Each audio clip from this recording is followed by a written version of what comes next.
ناظرین، ایک اہم اطلاع حویلیاں سے شامل کریں گے۔ ایوب پل کو اب پیدل چلنے والوں اور موٹر سائیکل سواروں کے لیے بھی بند کر دیا گیا۔ انتہائی خطرناک صورتحال کے باعث مقامی اداروں نے فوری اقدام کیا۔ حویلیہ میں واقع ایوب پل کو اب موٹر سائیکل سواروں اور پیدل چلنے والوں کے لیے مکمل طور پر بند کر دیا گیا ہے۔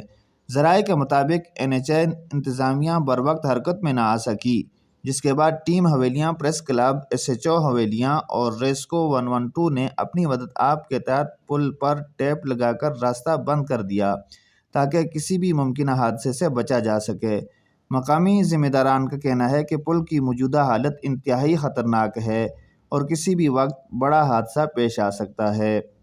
عوام سے پرزور اپیل کی گئی ہے کہ ایوب پل سے موٹر سائیکل یا پیدل گزرنے کی ہرگز کوشش نہ کریں اور متبادل راستہ اختیار کریں تاکہ اپنی جان کو خطرے میں ڈالنے سے بچ سکیں۔ حسین معاویہ، نمائندہ شمال نیوز HD ایبٹ آباد۔